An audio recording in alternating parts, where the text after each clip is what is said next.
North of Luanda, Holden Roberto's FNLA troops were heading for the capital. They wanted to seize it before Angola's Independence Day. They had high hopes of success.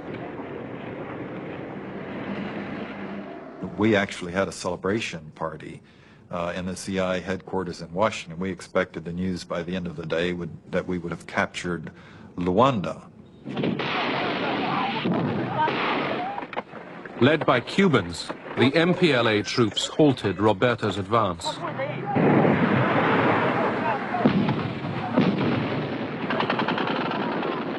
In the middle of the valley, about 2,000 122-millimeter rockets began landing. And we had nothing to answer with, and our forces broke and ran. The military force of the FNLA had been blunted. America's ally was in trouble. A bigger challenge now faced the MPLA. In October 1975, South African troops had invaded Angola. From their bases in Namibia, they had joined forces with UNITA. We advanced approximately, I think, something like 80 kilometers a day. By this time, my troops were getting good. I mean, they were really getting on with it now. They were out of those vehicles and into assault formations, which shoot the hell out of these people, you see, and then they would back up and move because they didn't expect us. The South Africans were helping UNITA, and Zaire was supporting the FNLA. So it was only fair that the MPLA asked the Cubans to come and support us in the struggle against the invasions.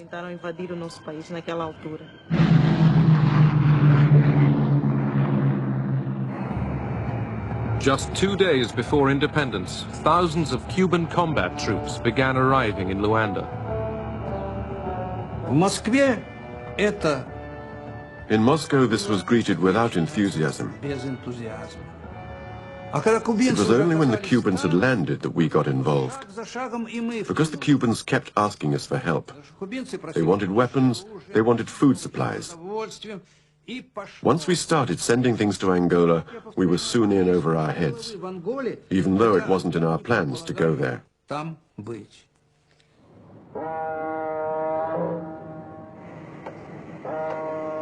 Moscow began shipping hundreds of tons of arms, tanks and missiles direct to Luanda.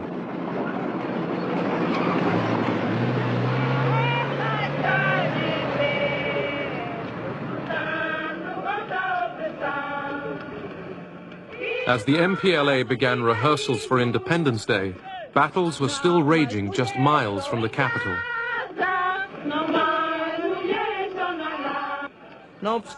In spite of that, it was important for us to proclaim independence, and we did so.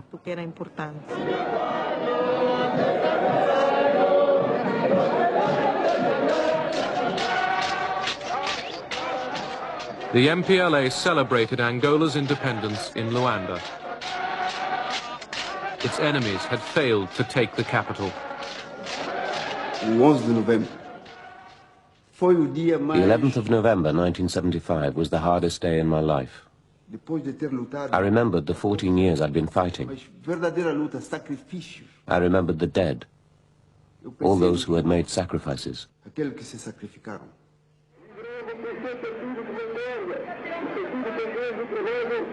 Agostinho Neto greets the Soviet ambassador. The MPLA was recognized as Angola's government by the Soviet Union, Cuba, and most of Africa. Its fight against South African troops gave the MPLA political credibility. South of Luanda, the Cubans prepared to end the South African advance. It was a decisive battle, because if they broke our defense, it would be very difficult then to stop them getting to Luanda. There were roads going to the north, roads going to the center, many roads, which would have made their advance very powerful and fast.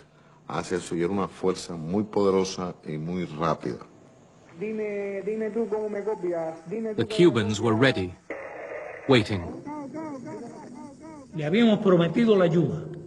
Angola would have been lost. Mobutu's troops were close to Luanda. The South Africans had penetrated over 1,000 kilometers. They were close to Luanda.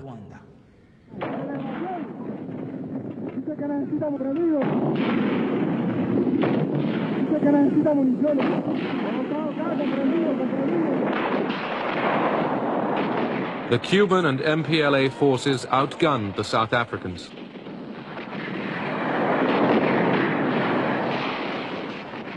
They were shot very badly. I just saw these lorries with blood dripping out of it. It wasn't very nice. And then to go and investigate, and for the first time to see they're actually your own troops. It wasn't very nice at all. They left everything on the field. Men, vehicles, weapons. It was a great victory over the South Africans.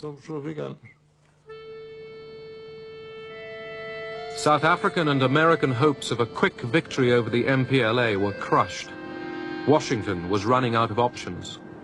Right after Vietnam, the American people in no way, and the Congress and the media, would put up with the U.S. putting its forces in to control the outcome of a country that none of the American people were interested in. The administration fell back on the CIA. It secretly provided money for Roberto and Savimbi to recruit mercenaries from Africa, America, and Europe.